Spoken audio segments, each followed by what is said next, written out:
I never imagined a single moment could unravel everything I thought I understood about my life. It started like any other day, quiet, predictable. But something was different. Mark was away for work again. The house felt unnaturally still, the kind of silence that almost hums in your ears. I could hear faint sounds drifting from upstairs, a soft rhythm, muffled. Nothing alarming, just a curious. Ethan, Mark's son from his previous marriage, had been staying with us for a while. He was 25 now, a man. And I, Sarah, at 50, found myself still adapting to the unfamiliar role of stepmother to an adult. I thought maybe he was watching a movie. Maybe I'd offer him a cup of tea, a small gesture to break the isolation that had taken hold of both of us lately. As I climbed the stairs, I noticed his door slightly ajar. Something inside me hesitated. Should I knock? Announce myself? But my curiosity nudged me forward. When I peeked in, what I saw wasn't a movie. It wasn't something I was supposed to witness. The screen glow lit up his face, his hands froze mid-motion, and he looked up, shocked, embarrassed. Our eyes met, and for a second, time stalled. "I'm sorry," Ethan muttered, reaching to mute the laptop. I stood frozen. I should have looked away. I should have said something, anything, to make it less awkward.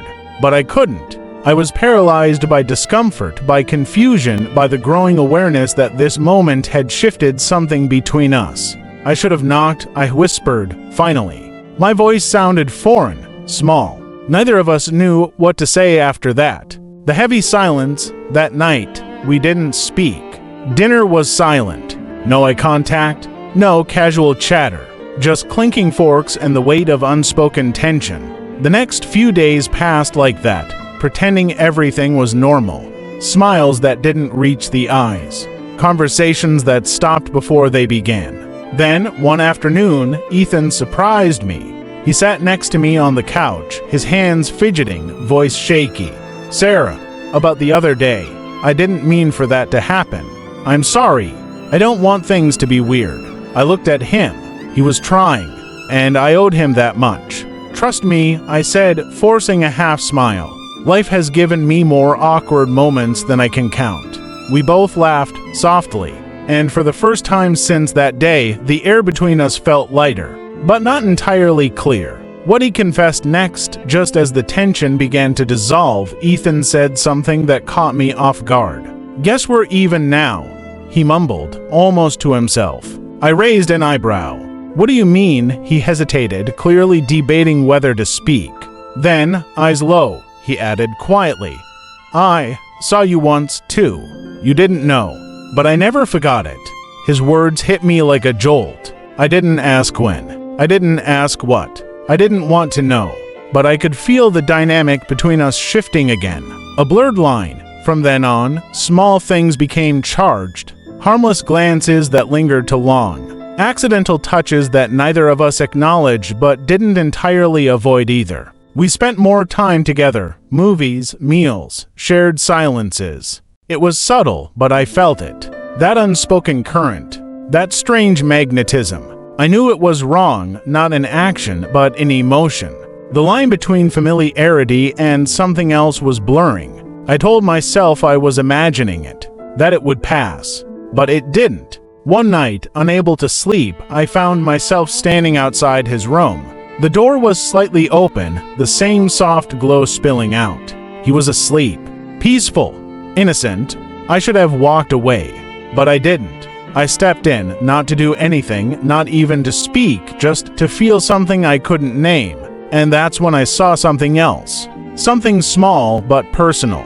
Something that made my chest tighten with guilt. I left immediately, heart racing. The point of no return. From that night onward, the emotional weight between us became heavier. The more we tried to act normal, the more unnatural it felt. I began questioning myself, my thoughts, my reactions. Was I projecting? Was I responsible for this shift?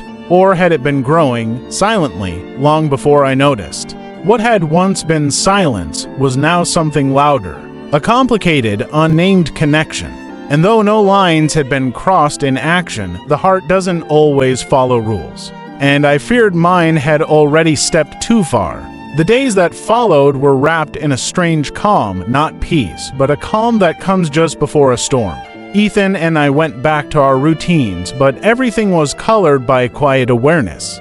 We were both walking on a line, carefully, consciously. We smiled more, but those smiles were guarded. Our words were polite but hollow, and yet we gravitated toward each other. He started helping me with small tasks around the house. Chopping vegetables, setting the table, fixing a shelf I hadn't asked him to fix. I noticed how present he was, not just physically, but emotionally.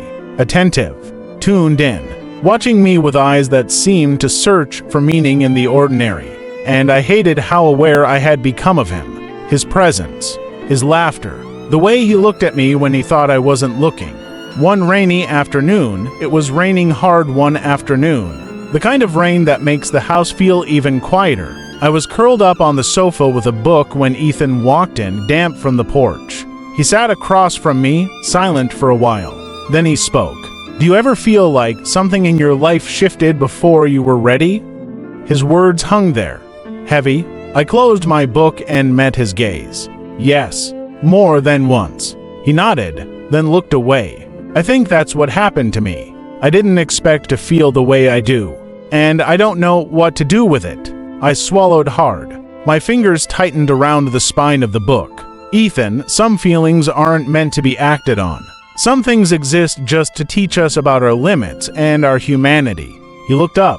"But does that make them any less real?" "No," I said quietly, "but it makes us responsible for how we carry them." Silence again, but not cold this time. It was a silence of understanding, of recognition, of restraint. That night, I didn't sleep well that night. The rain had stopped, but the storm inside me hadn't. I lay in bed replaying everything, the conversation, the looks, the subtle moments over the past weeks. I realized then, this wasn't just about Ethan. This was about me, about what I had allowed to grow quietly in my own heart. The loneliness I had buried, the attention I had craved, the comfort I had accepted without questioning the source. Mark, my husband, had been absent for more than just business trips. Our marriage had grown tired, faded, functional but hollow. And in that hollowness, Ethan had become a mirror, reflecting things I hadn't dared to see.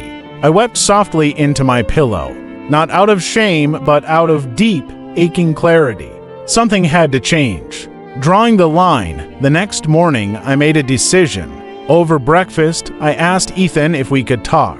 He looked worried but nodded. We sat across from each other at the kitchen table.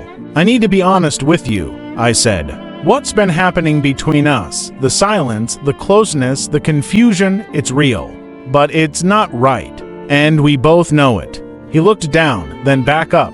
"I don't want to hurt you. And I don't want to hurt you either," I replied gently. "But this, us, whatever this tension is, it has to end here. Not because it wasn't real, but because it can't become more." Ethan blinked, tears welling. "You mean I should leave?" "No," I said softly. "You don't have to leave. But we do have to reset, set boundaries, heal, be honest, not just with each other, but with ourselves." He nodded, slowly. "Okay." I think I needed to hear that. After that day, we kept our distance after that. Still polite, still caring, but no more late-night movies. No more lingering glances. No more silent storms. Mark eventually came back from his trips. I told him we needed to talk, not about Ethan, but about us. About the emptiness between us. We started counseling. Slowly, painfully, honestly. And Ethan, he moved out a few months later. Got a job in another city. We stayed in touch, but with clear boundaries, words that didn't bleed. The strange chapter we shared became a memory. Not erased, but reframed. Final reflection, sometimes the hardest lessons come wrapped in the quietest moments. What happened between Ethan and me didn't cross the lines of action, but emotionally. Spiritually, it taught me everything about my heart, about restraint, about grace, about the cost of not paying attention to the parts of yourself you've buried, and about the courage it takes to stop something before it becomes something you can't undo.